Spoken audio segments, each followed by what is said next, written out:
A continuación, en Canal 4.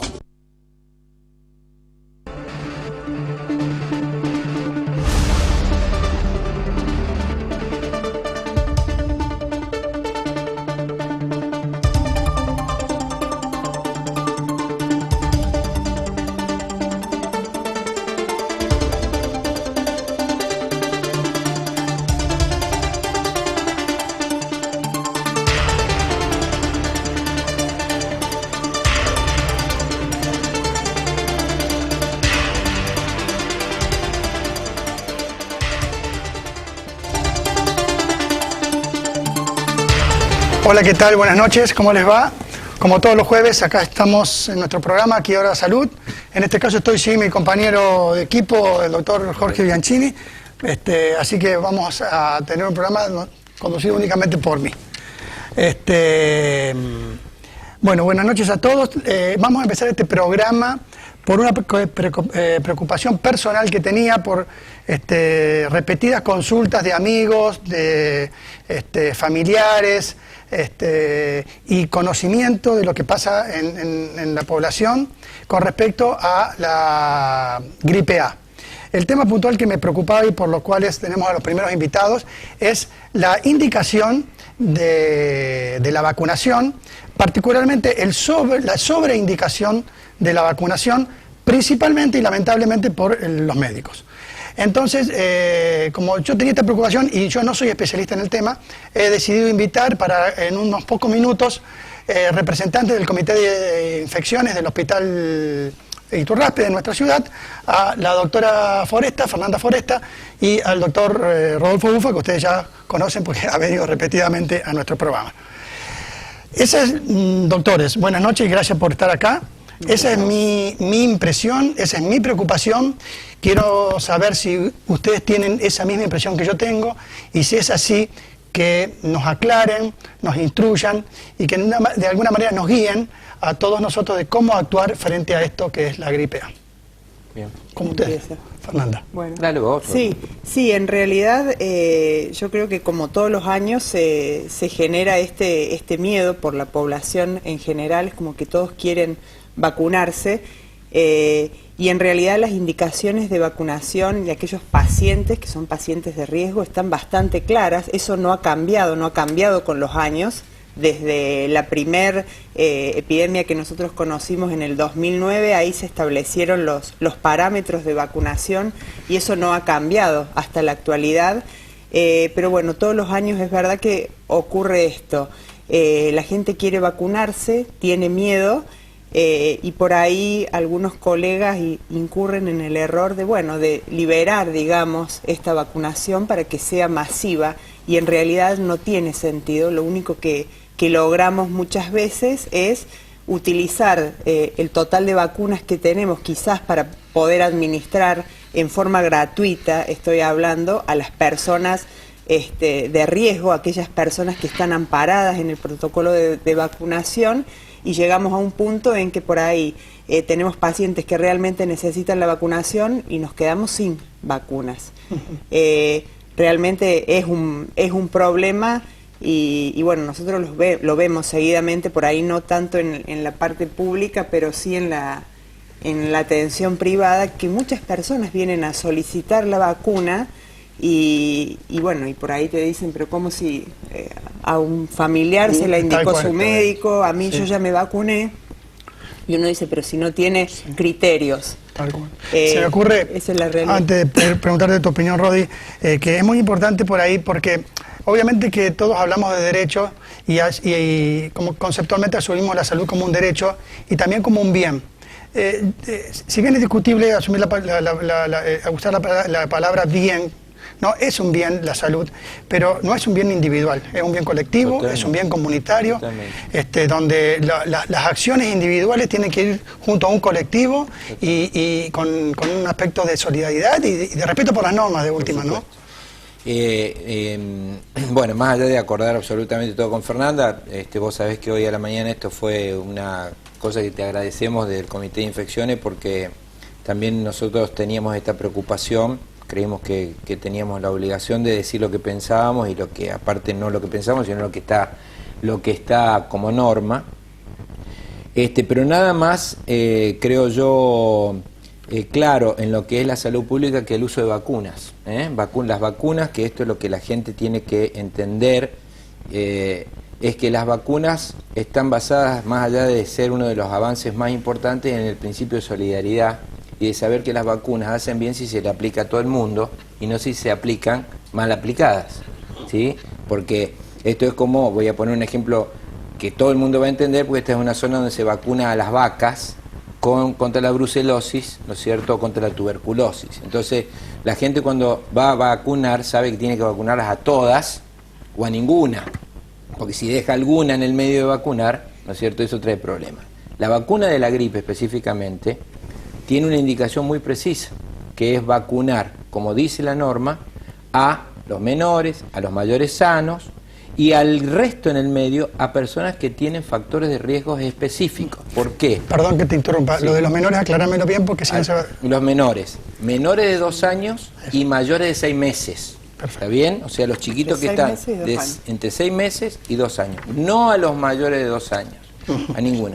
Pero esto tiene una explicación. La vacuna en sí no defiende a la gente sana, defiende a la gente que tiene factores de riesgo para morirse o pasarla muy mal con una gripe. ¿Sí? Solamente, inclusive solamente aquellas personas que tienen factores de riesgo, el 65% está favorecido. Entonces, cuando las autoridades de cualquier país, y en esto hay que aclarar que lo que se hizo en este país con las vacunaciones, y fundamentalmente después del año 2009, todo lo que tiene que ver con el PRONASEI, que es el Programa Nacional de Vacunaciones, es muy serio, es muy serio. Hemos hablado en más de una oportunidad que el esquema de vacunación argentino es uno de los mejores, de Latinoamérica yo diría el mejor, y del mundo uno de los mejores, porque tiene la mayor cantidad de vacunas en su calendario. Cuando se saca la cuenta de la cantidad de vacunas que tienen que disponerse para cubrir este grupo de riesgo, el Estado ha comprado esas vacunas y obviamente después las tiene que distribuir según la logística propia de los lugares a donde tienen que llegar. Entonces, si aquellos que tienen que respetar la distribución y uso de las vacunas no lo hacen, es un error de esa gente. Es un error de esa gente. Porque las vacunas en realidad siempre estuvieron en disponibilidad. Estoy hablando de los que, para los cuales la vacuna era gratuita. ¿Está bien? Que es lo que está correspondido dentro del Plan Nacional de Vacunación.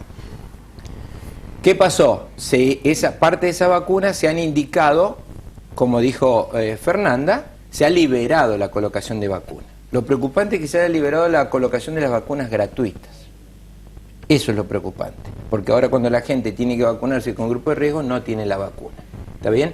Y lo que hay que aclarar, y esto si me permite son datos oficiales, en San Francisco tenemos 4 casos que sabemos, de los cuales no los 4 son de acá, sino que 2 eran exportados, o sea, 2 son de acá. Y quienes han sido fatales han tenido factores de riesgo y no estaban vacunados. ¿Está bien? Entonces eso hay que aclararlo, porque el pánico no tiene que surgir si las condiciones no están para eso. Entonces toda la movida de que todo se tiene que poner la vacuna, esto tiene mucho de noticia boom, digamos, y de noticia comercial, que en eso hay que tener mucho cuidado. En eso hay que tener mucho cuidado. Entonces uno dice, pero lo pusieron en tal fábrica. Bueno, eso no es una indicación. Eso no es una indicación de vacuna. Si la han indicado en tal fábrica, habrá que poner una balanza o preguntar con quién le indicó, por qué le indicó y cómo le indicó. Pero eso no es una indicación. Ponérselo a los docentes no es una indicación. Ponérselo a los policías no es una indicación. ¿Por qué? Salvo que el policía sea diabético, sea un gordo obeso, sea un paciente que tiene riesgo. Obvio. ¿Sí? También porque hay policías que son gordos, policías que son diabéticos y policías que son, son asmáticos. Lo mío pasa con los docentes. Y en la población general. Obvio, igual que la población. Bien, bueno, yo les agradezco mucho, han sido los dos muy claros. Podríamos concluir este mini bloque que hemos hecho con los doctores en pedir mucha responsabilidad, fundamentalmente a los que tienen más conocimiento en esto, que son los profesionales médicos. Entonces, el primero que hay que pedirle responsabilidad es al médico. Y segundo, a la población por una cuestión de solidaridad. Por culpa de la sobreindicación de vacunas a quien no la necesitaba, se está quedando sin vacunas quienes sí la necesitan, y eso es muy grave, no desde el punto de vista médico, sino desde el punto de vista de una comunidad que quiere vivir en paz. Sí, señor. Bueno, muchas gracias, doctores, nos vemos pronto seguramente. Enseguida volvemos después de un bloque.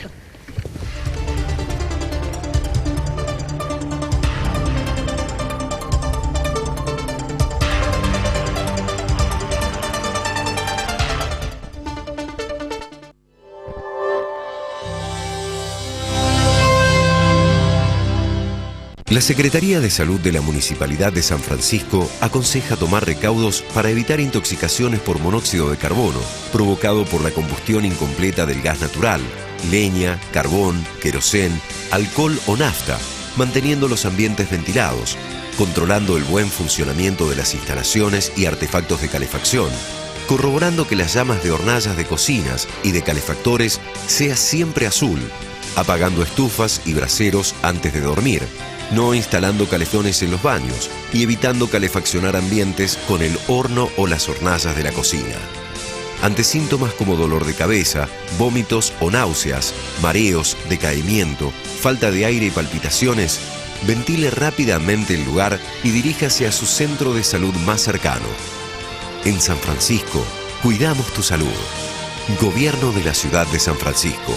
Gestión, Ignacio García Aresca, Intendente. Showroom Johnson Amoblamientos, un espacio elegante que consta de 150 metros cuadrados de exposición con gran variedad de modelos en amoblamientos de cocinas, placares y vestidores.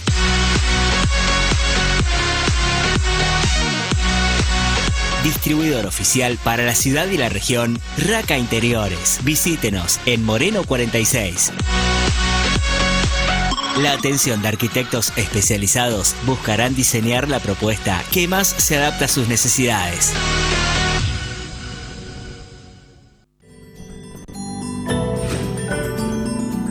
...24 horas... ...365 días... ...somos un gran equipo especializado en servicios de emergencias médicas y enfermería... ...25 años comprometidos con el bienestar...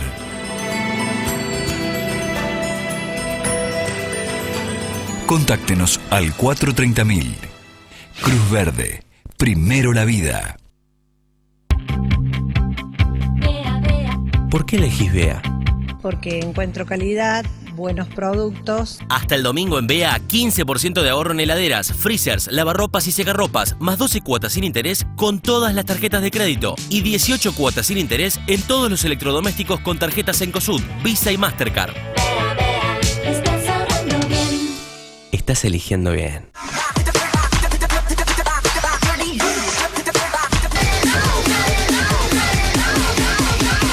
It's fucking Zomboid.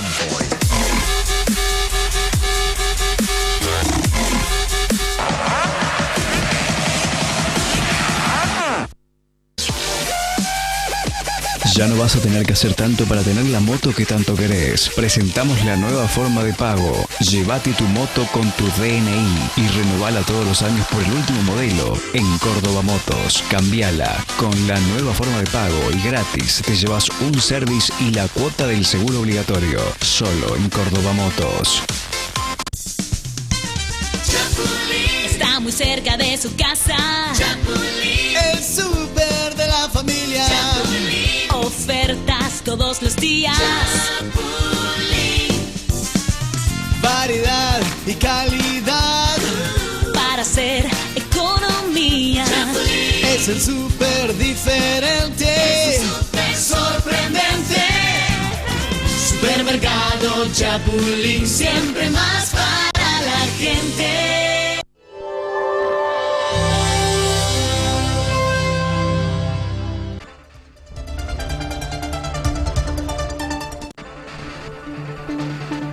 Bueno, Comenzamos este segundo bloque de Aquí Ahora Salud. El tema que elegimos que habíamos elegido en esta ocasión tiene que ver con lo que sucedió el viernes pasado en las principales ciudades de la Argentina y en buena hora acá también en San Francisco con la marcha Ni Una Menos. Afortunadamente en varias provincias de la Argentina esto sigue convocando a mucha gente, es una preocupación que se ha instalado a nivel de la sociedad, quizás anticipándose a la preocupación política y a las preocupaciones de los gobiernos. La preocupación por la salud, particularmente de la mujer, fue una necesidad que nace de la sociedad y es en buena hora y bienvenida. El lema principal de la marcha del día viernes pasado fue Ni Una Menos, vivos nos queremos, y a la cual se adhieren otros requerimientos, otras peticiones hacia la sociedad de este colectivo que organizan las marchas Ni Una Menos. Particularmente las consignas son educación sexual para decidir, anticonceptivos para no abortar y aborto legal para no morir. Se me ocurrió invitar a dos personas que voy a pedir que se presenten ellas para charlar sobre todo esto.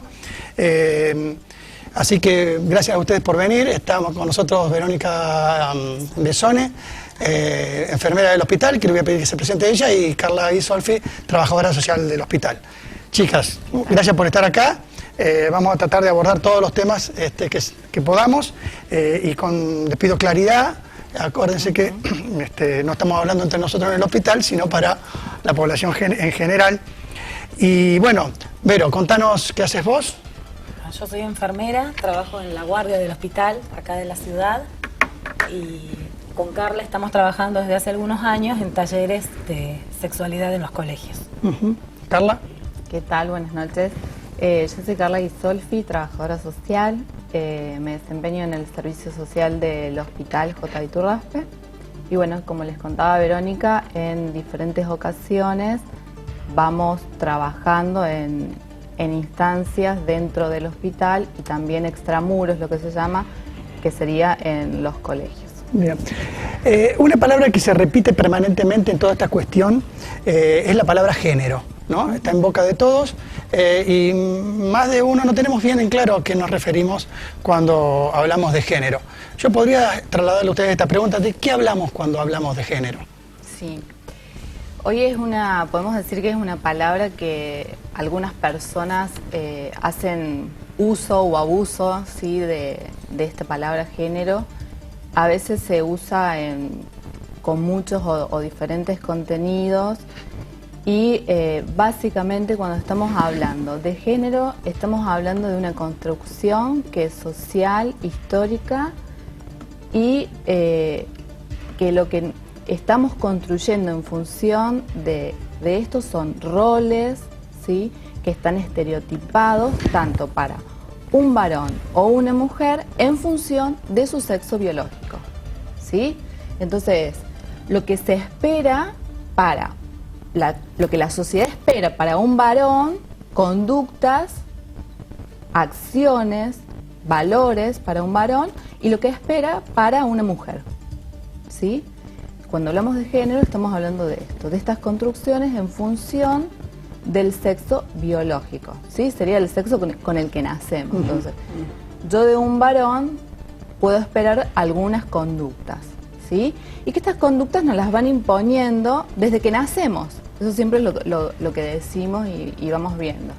Desde que nacemos, por ejemplo, al varón ya se le asignan ciertos colores, por ejemplo, los azules, los colores celestes, ¿sí? A las niñas se les asignan los colores en la gama de los rosados, de los violetas, ¿sí? Entonces, ya ahí, desde que nacemos, sin que uno pueda elegir, nos están asignando algunos colores que la sociedad espera que desde pequeños nos vayan identificando, sin saber que si es lo que uno elige o no elige, o es lo que a uno lo identifica o no. Así también vamos viendo algunas otras cuestiones, como por ejemplo perforaciones en las orejas, ¿sí? Para las niñas, no así para los varones. Entonces, bueno, ya todas estas pequeñas situaciones que se producen desde el momento que nacemos, ya nos van marcando algunos roles y conductas que se esperan para nosotros, en función del sexo biológico que tenemos, ¿sí? Esto después se va trasladando en la infancia, también lo podemos ver y, digo, uno pone ejemplos para hacerlo más claro, ¿verdad? En lo que son los juguetes, por ejemplo. Para una niña, los juguetes siempre son las cocinitas, la palita, la escoba. Muchos de estos juguetes, uno a veces no los cuestiona, pero terminan siendo todos juguetes que lo que construyen y lo que refuerzan es el espacio de la mujer se acota al espacio de lo doméstico, de lo privado, ¿sí? ¿Cuáles son aquellos juguetes, obsequios que se le hace a un varón? Pelotas, armas, autos, ¿sí? Entonces ¿qué vemos acá? Mientras la mujer, los regalitos que se le hacían eran para reproducir las tareas domésticas, al varón son siempre para las actividades fuera de la casa, en el ámbito de lo público, en lo que es la diversión, el ocio, ¿sí?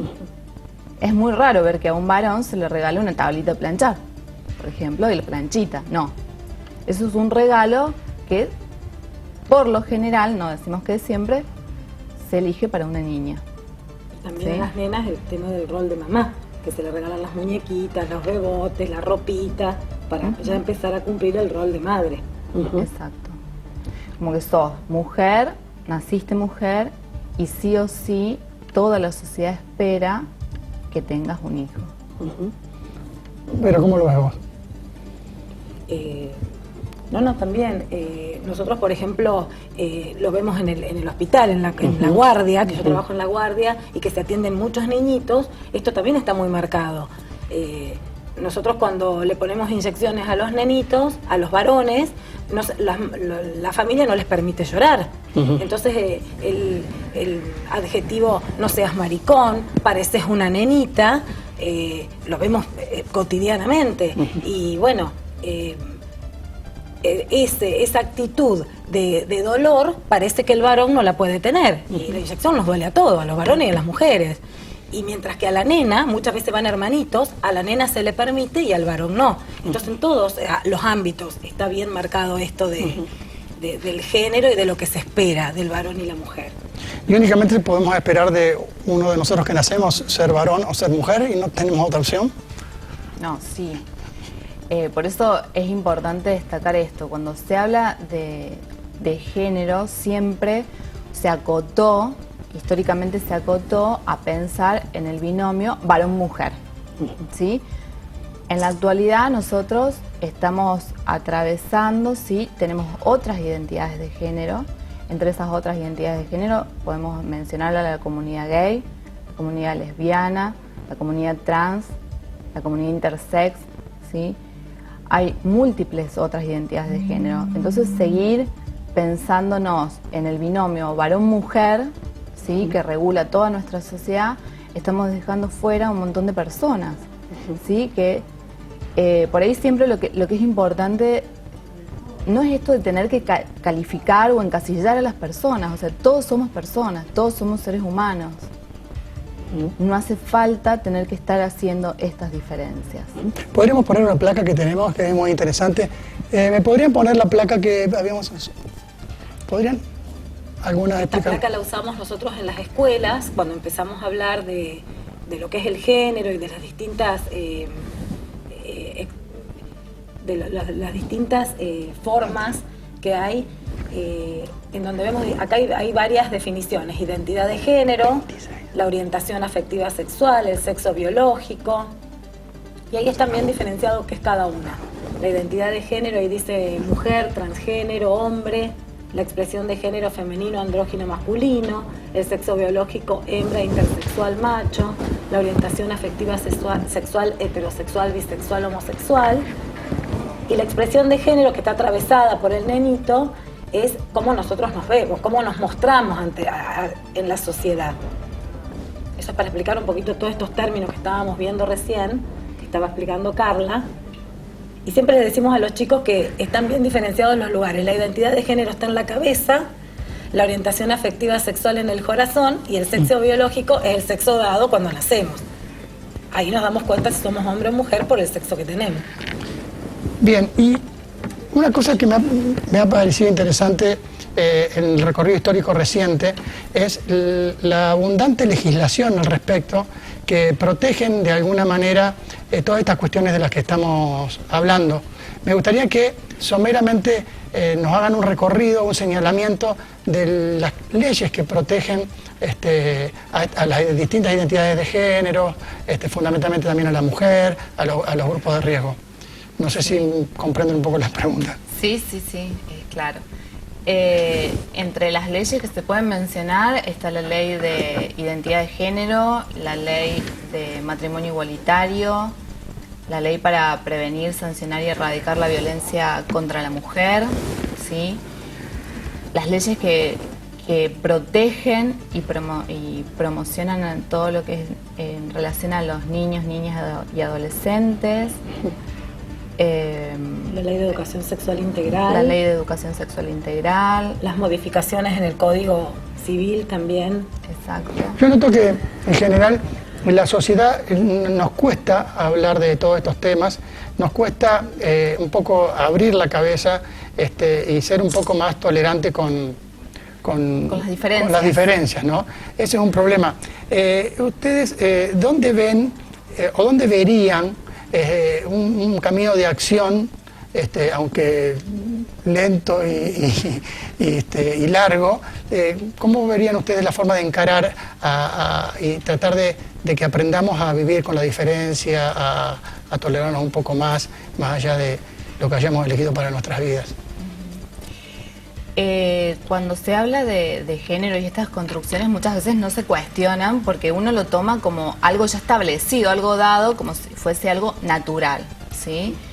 Entonces esto de empezar a cuestionar estas construcciones es muy importante, ¿sí? Y fundamentalmente esto se tiene que dar respuesta desde la educación. Pero no solo cuando decimos educación estamos hablando del sistema escolar, no. Hablamos de educar y de capacitarnos los profesionales, ¿sí? Las personas que trabajamos en el Estado, ya sea en el ámbito de la salud, en el ámbito de la educación, en la justicia, en el ámbito de la seguridad, ¿sí? Básicamente, a mí me parece que la respuesta, en mi opinión, viene por ese lado, ¿sí? Por la capacitación en todo lo que son derechos y perspectiva de género, ¿sí? ¿Cómo lo ves, Vero? Sí, yo creo que los ámbitos de formación, formales o informales, para mí son fundamentales. Los niños se escolarizan ahora desde los 3 años. Entonces, ni hablar de la familia, de la casa, que es el primer lugar donde nosotros empezamos a aprender las cosas, pero para mí el ámbito escolar y los ámbitos informales también son fundamentales, ¿no? Los docentes, los educadores, para mí tienen un papel fundamental en esto del respeto, el respeto a la diversidad, todas las cuestiones de género. Bien, se me ocurre que podríamos hablar un poco de la ley de educación sexual integral. Si están de acuerdo, lo pasamos para el próximo bloque. ¿Vale? Vamos a ir un corte, en minutos volvemos. Gracias.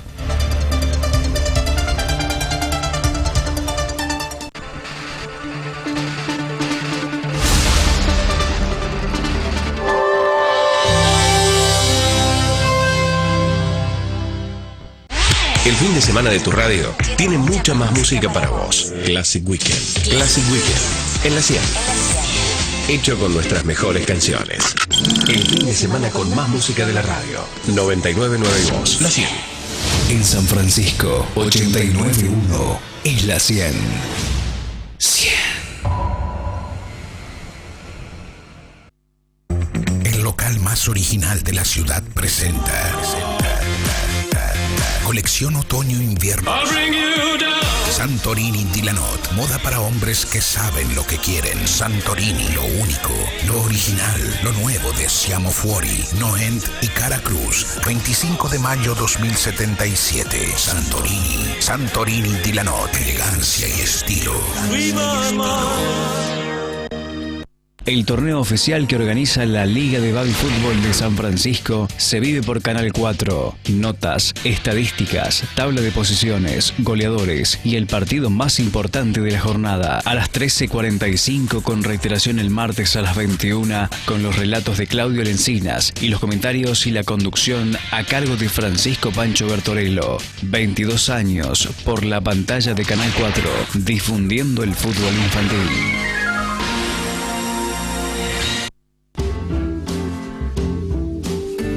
Con nuestras telas, todo es posible. Todo lo que quieras crear y puedas imaginar.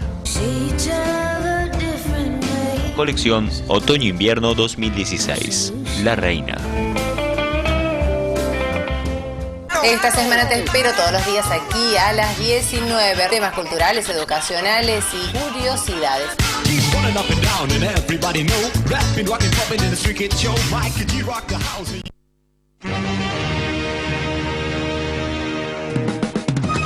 Para papá, Telebingo especial Día del Padre. Salen sí o sí 2 autos 0 kilómetro y 110.000 pesos en efectivo. Telebingo especial Día del Padre. Bingo Oro Ronda 3, 300.000 pesos a la bolilla 39. ¿Sabes cuál es la mejor opción para comprar, vender y saludar en la ciudad y la zona? Sí, Teleclasificados. ¿Necesitas decirle a esa persona especial cuánto la querés? ¿Felicitar a un egresado? ¿Recordar tu aniversario? ¿Sorprender con un regalo novedoso a alguien en su cumple? Promos, saludos, mensajes y felicitaciones. 7 días con foto a solo 75 pesos. Teleclasificados. Efectivos siempre. Para este Día del Padre, aprovecha las ofertas que suenan bien. Smart TV VGH de 40 pulgadas a solo 8.499 pesos o en 18 cuotas sin interés de 472 pesos con 16 con tu tarjeta de crédito. Musimundo, parte de tu mundo.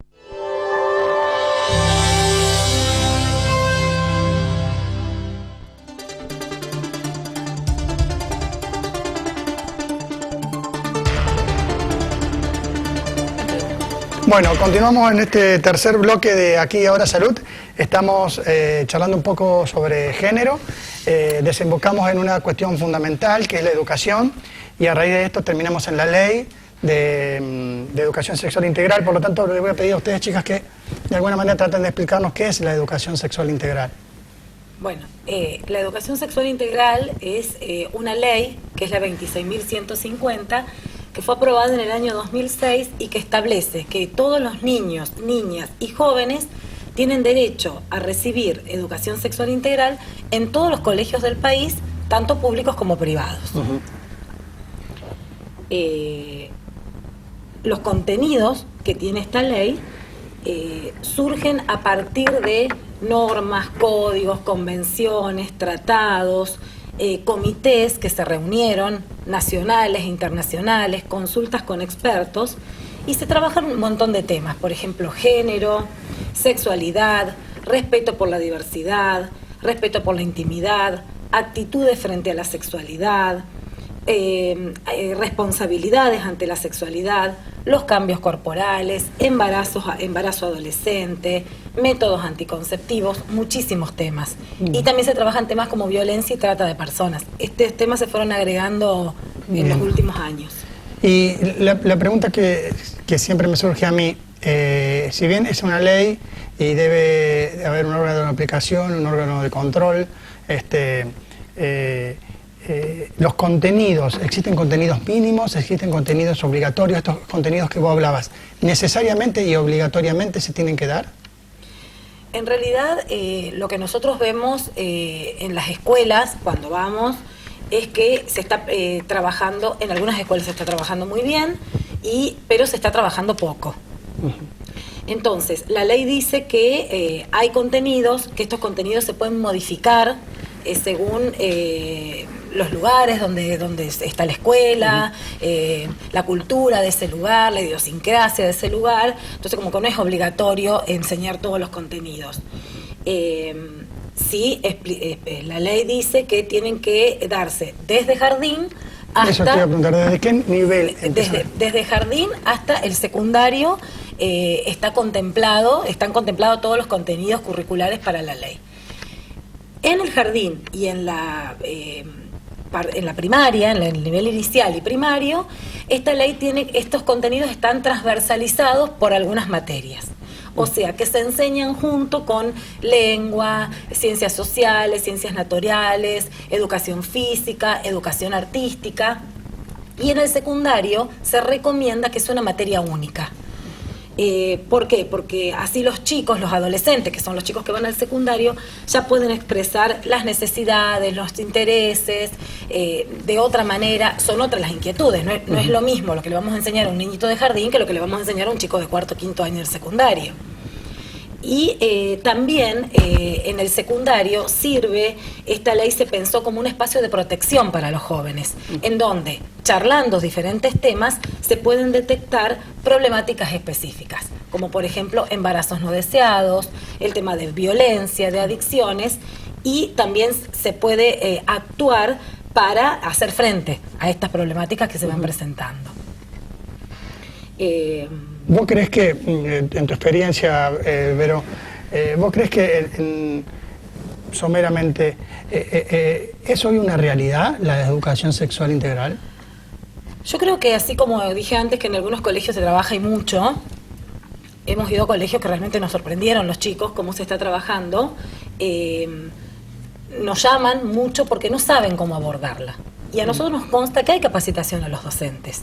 Acá hace unos años se hizo una capacitación muy grande, se repartió muchísimo material, pero bueno, a los docentes les cuesta, y ellos nos dicen a nosotros que les cuesta, que no saben qué responder, que les da vergüenza, que no saben qué decir, que hay temas ahora todos estos temas que planteaba antes Carla, de género, de diversidad sexual, a muchos docentes les cuesta trabajarlo. Aparte, históricamente la escuela con el tema sexual fue muy represora.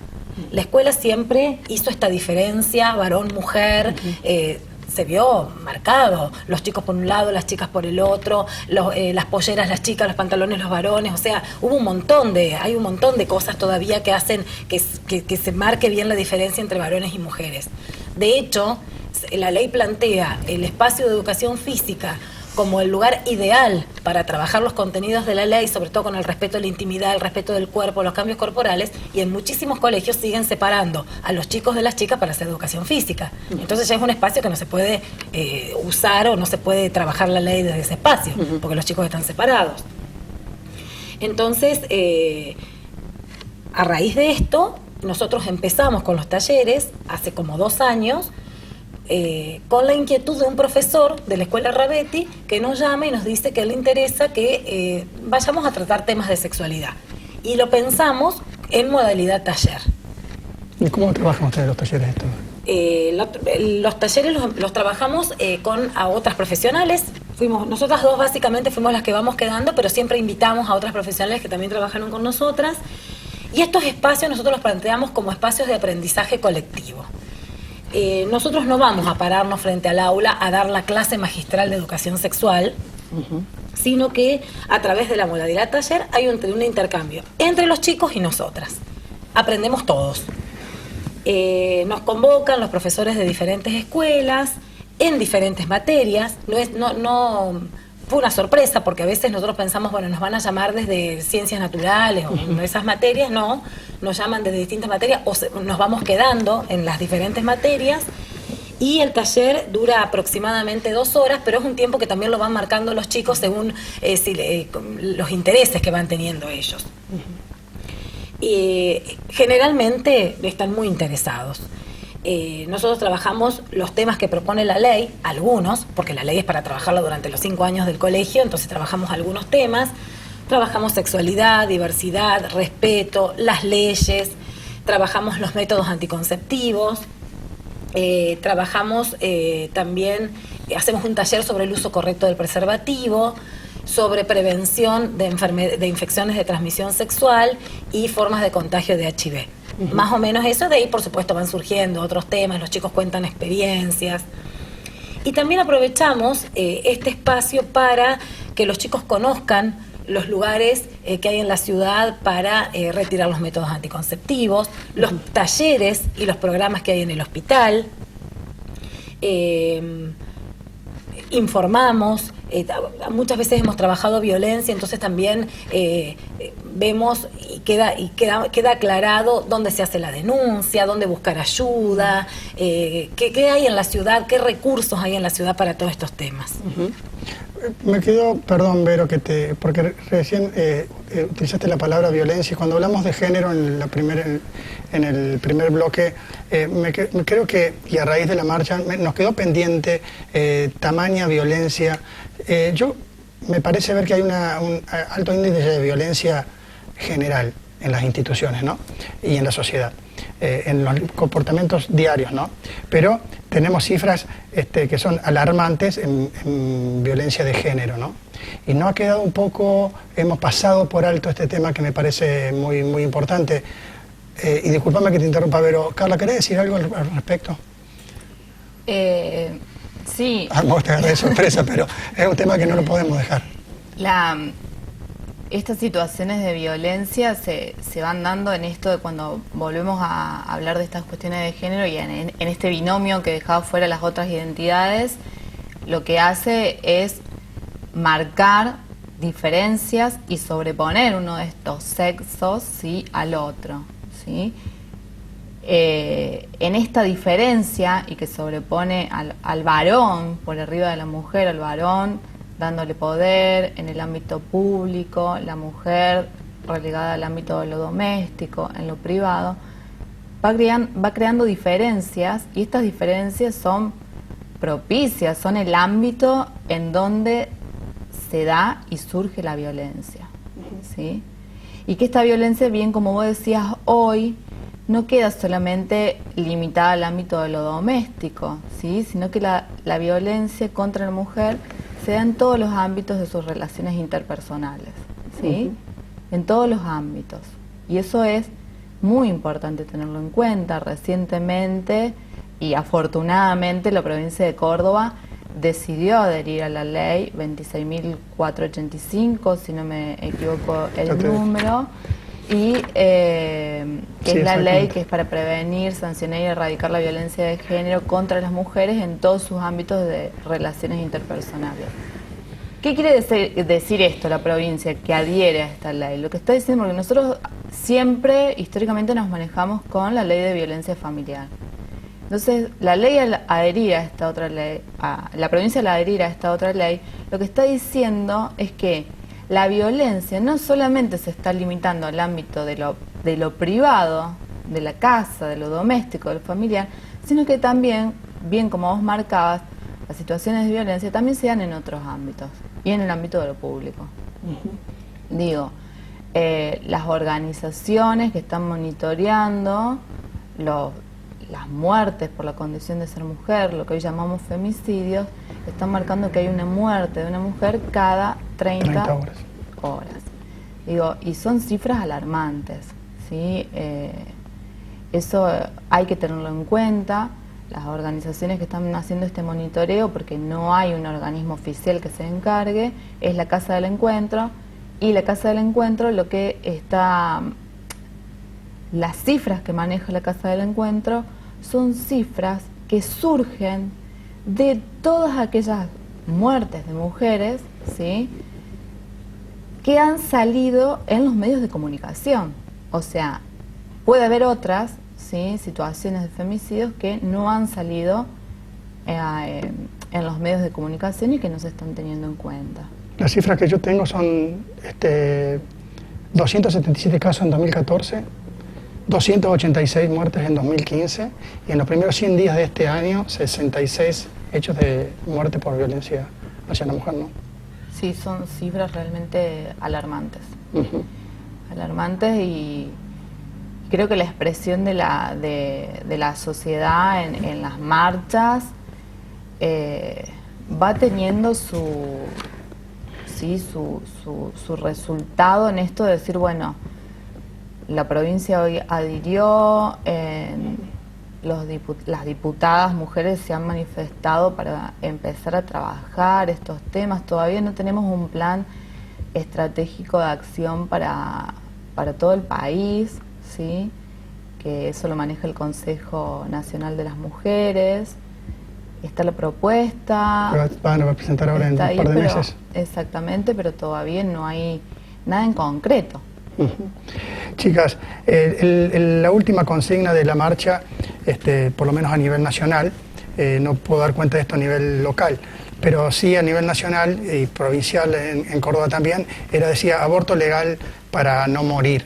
Me gustaría que en el próximo bloque hablemos sobre esto, si les parece. Bien. Vamos a un corte y ya volvemos.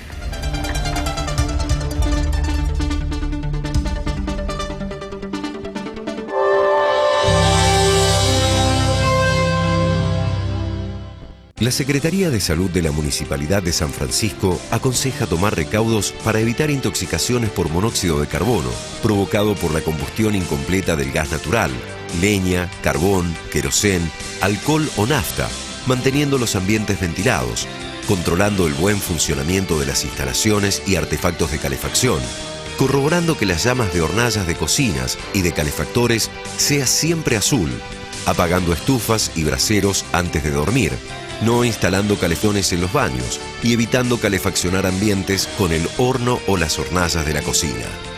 Ante síntomas como dolor de cabeza, vómitos o náuseas, mareos, decaimiento, falta de aire y palpitaciones, ventile rápidamente el lugar y diríjase a su centro de salud más cercano.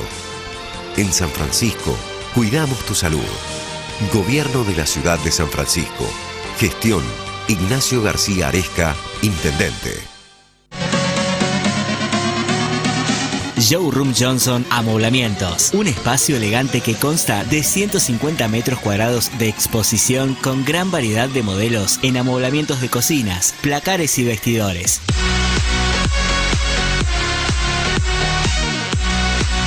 Distribuidor oficial para la ciudad y la región, Raca Interiores. Visítenos en Moreno 46. La atención de arquitectos especializados buscarán diseñar la propuesta que más se adapta a sus necesidades.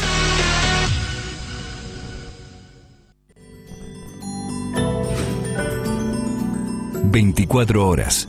365 días. Somos un gran equipo especializado en servicios de emergencias médicas y enfermería. 25 años comprometidos con el bienestar.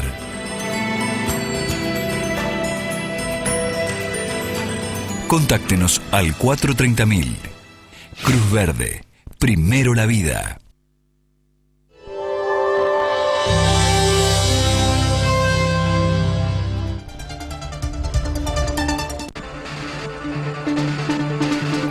Bueno, en este último bloque vamos a tratar de ir un poco rápido porque se nos terminó el tiempo. Hay muchas cuestiones para charlar. Como decía previamente, las consignas eran de la marcha del Ni Una Menos, educación sexual para decidir, hemos charlado sobre eso, anticonceptivos para no abortar, también Verónica habló sobre eso, y el último punto es aborto legal para no morir. La primera pregunta que me surge, sí parece como caída, se cae de madera, dice, ¿por qué es necesario y por qué se reclama que el aborto sea legal? Bueno, el reclamo es justamente para evitar la muerte de mujeres por abortos inseguros, ¿sí? Por abortos clandestinos, los que se dan fuera del sistema de salud, estas intervenciones que no son cuidadas, ¿sí? En lugares higiénicos, en lugares donde realmente si se dieran todas las condiciones de salud y de seguridad, de higiene, no tendría la mujer que correr el riesgo de muerte, ¿sí? Y eso hay que tenerlo muy en claro, me parece. Lo que se reclama es justamente para que las interrupciones de los embarazos se den en los lugares seguros, donde deben darse, en los espacios de salud. Y hecho por profesionales, por médicos, por profesionales. Sí, médicos. En la legislación mundial hay incluso profesionales no médicos que están habilitados para hacer un aborto legal y gratuito, por ejemplo en España. ¿Cuál es la situación actual del aborto en la Argentina? ¿Podríamos hablar un poco de eso? Sí. Particularmente en Argentina está permitido las interrupciones de los embarazos por causales, ¿sí? Desde 1921 nosotros tenemos el Código Civil, el Código Penal, donde dice que está permitido por causales. ¿Qué sería? Hay en situaciones en las que realizar la interrupción del embarazo está permitido, no tiene pena. Básicamente, simple es así, no tiene pena. ¿Cuáles son esas situaciones? Cuando la salud de la mujer corre riesgo, cuando peligra la vida de la mujer y cuando el producto de esa gestación, ¿sí?, fue provocada por una violación.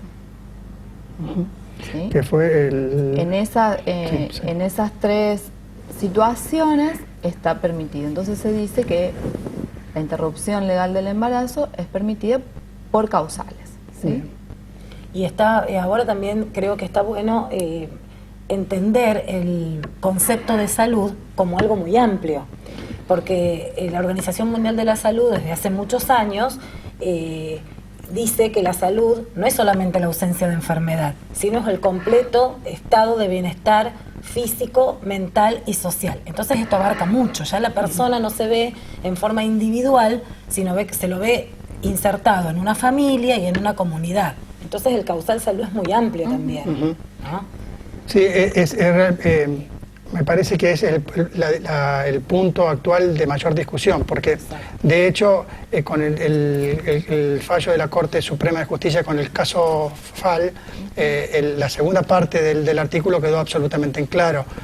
Una cosa es violación y otra cosa es mujer violada e idiota. O sea, no está penado por ley hoy el aborto por violación. Eso está claro. Lo que de alguna manera podríamos entrar a discutir es la primera parte del artículo, que es causal salud. Yo tengo mi opinión particular sobre el causal salud, pero me parece que es importante lo que acabas de decir vos, Vero, que es realmente salud para una mujer, ¿no? Que no solamente el riesgo de vida o el riesgo de una complicación del embarazo y demás, ¿no? Que es mucho más abarcativo. Recién, ¿sí? ¿Tenemos tiempo? Sí, tenemos tiempo. Me gustaría leer, si tengo tiempo, ¿les parece que lea lo que ustedes recuerdan lo que pasó con la niña Wichi en si tenemos tiempo lo leemos después, ¿no? Porque se nos va a ir el tiempo.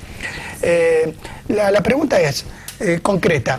Si se presenta una mujer embarazada al hospital dentro de las primeras 12 semanas a un hospital, al equipo de salud, se le presenta un caso de una mujer embarazada antes de las 12 semanas de gestación y solicita que se le realice un aborto por causal salud, porque no quiere tener a ese niño. Desde su perspectiva, ¿cómo encuadran este caso? Bueno, primero hay que tener en cuenta con quién hace la primera consulta, ¿sí? Y acá hay que tener en cuenta siempre que todos los profesionales de la salud estamos obligados a brindar información clara, real, ¿sí? Y ser absolutamente transparentes en esto. ¿Qué significa? El principio de transparencia activa lo que nos dice es que el profesional es el que está hoy en día capacitado para poder decir o para poder identificar si esta mujer está ante una situación que se podría enmarcar dentro de lo que es la causal salud, ¿sí? Entonces, ante esa situación, uno lo que tiene que... ¿Cuál es la responsabilidad del profesional? Es brindar toda la información, ¿sí? Brindar la información, qué es lo que dice el artículo del Código Penal, cómo se puede alcanzar, cuáles son las vías, ¿sí?, para lograr la interrupción de ese embarazo, porque hay diferentes vías, ¿sí? Puede ser ambulatorio por medio de medicamentos, puede ser con una intervención en el internado, ¿sí? En algunos lugares de la Argentina también se hace en consultorios de atención primaria de salud, es decir, no hace ni falta llegar a un hospital, porque también se puede dar en un centro de salud. Entonces digo, esto es importante y a tener en cuenta, ¿sí? Lo único que dice el artículo 86 del Código Penal, y eso hay que tenerlo muy en cuenta, es que se puede dar la situación de interrupción del embarazo siempre y cuando sea realizado por un médico diplomado. Es el único requisito, es el único requisito. No hace falta de intervención de otros profesionales, ¿sí? Entonces, ante esta situación, hay que ver primero dónde consulta la mujer para informarse, ¿sí? Y a partir de la información que le brindan, también cuáles son las opciones que le presenta, ¿no? Ese profesional. Y en esto, bueno, es fundamental el compromiso del profesional, ¿no? Esto de no obstaculizar, de no demorar, ¿sí? Y si el profesional no está de acuerdo, no acuerda con la práctica, tiene que hacer una derivación oportuna, ¿sí? Y cuando uno dice una derivación oportuna, esto significa que no puedo decirle no, yo no, persuadir, tratar de convencer. Uno tiene que hacer una derivación hacia otro profesional que pueda garantizar la práctica, ¿sí? Y que yo sepa que realmente ese otro profesional va a garantizar la práctica que solicita la mujer, porque si no estamos hablando de lo que es abandono de personas. Eso te iba a preguntar, dos cuestiones. Una, que es la objeción de conciencia, la que aduce el profesional, sea médico, enfermera, psicóloga, sí, cualquier profesional. Puede que atiende en primera instancia a esa paciente, puede decir, bueno, yo soy objetor de conciencia, por lo tanto no estoy de acuerdo con lo que esta paciente reclama, ni paciente, mujer reclama, y explicar un poquito qué es esto de la objeción de conciencia, y segundo, si el equipo de salud no da respuesta a la solicitud de esta mujer, ¿cuáles podrían ser las consecuencias? Bien. Quiero aclarar ahí como un término que me parece importante. No solamente una mujer puede pedir, ¿sí?, la interrupción de un embarazo, sino que también los varones trans pueden solicitar la interrupción de un embarazo, ¿sí? Entonces eso hay que tenerlo en cuenta, por eso hablamos de personas siempre. También pueden solicitarlo niñas y adolescentes, ¿sí? Teniendo en cuenta también esto del nuevo Código Civil que hablábamos antes, una adolescente de 16 años puede solicitarlo, ¿sí?, sola, sin necesidad de que vaya acompañado por un adulto, Eso es también importante tener en cuenta, porque a veces cuando uno está desinformado obstaculiza prácticas, ¿sí?, y no garantiza derechos. Eso hay que tenerlo muy en cuenta. En cuanto a la objeción de conciencia, hay que tener claro que la objeción de conciencia es individual, ¿sí?, y es sobre una práctica. Eso hay que tenerlo muy en cuenta y claro. Un profesional puede identificarse como objetor de conciencia, ¿sí? Yo esta práctica no la voy a realizar, pero tiene que previamente haberlo dejado sentado por escrito ante la persona que corresponda, ¿sí?, de la organización donde trabaje. Por ejemplo, Santa Fe, la provincia, el Ministerio de Salud tiene un listado de profesionales que son objetores de conciencia, ¿sí? En la provincia de Córdoba no tenemos ese listado, pero el profesional debería, ¿sí?, hacerlo público a esto, ¿sí? Debería dar cuenta de que es objetor de conciencia. Y debería también comunicárselo a la persona que va a solicitar, ¿sí?, la atención. Entonces ahí ya la persona puede decidir, bueno, voy a seguir con este profesional atendiéndome o voy a optar por otro profesional. Y tener en cuenta, como te decía antes, digo, la objeción es sobre la práctica, no sobre la información. El derecho a la información es el derecho que tenemos todas las personas a estar informados. Porque si yo no tengo la información que tengo este derecho, ¿cómo lo voy a solicitar?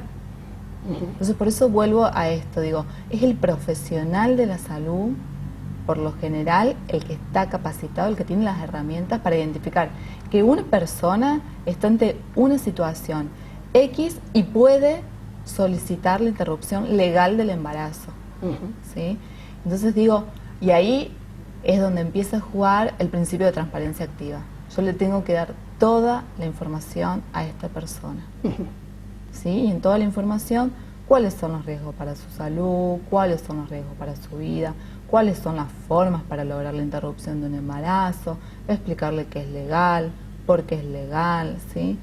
Y en función de eso, esta persona va a elegir qué riesgo está, ¿sí?, asumiendo, qué riesgo quiere correr para su vida.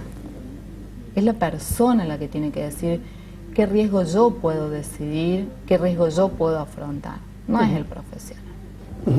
Totalmente de acuerdo con lo que decís. Me gustaría que para terminar el programa, que nos están echando, los tres participamos de una red nacional, que es la red nacional de profesionales por el derecho a decidir. Me gustaría que, esto ya va más para los profesionales que para el público en general, pero 30 segundos de qué se trata y en qué está la red. Breve, bueno, la red de profesionales por el derecho a decidir es una red que está conformada por 500 profesionales de toda la República Argentina, distribuidos en 17 provincias. Esa red se conformó el año pasado, el 28 de mayo. El primer encuentro se hizo en Capital Federal, el segundo encuentro se hizo en la provincia de Córdoba, y el tercer encuentro se hizo este año en Rosario.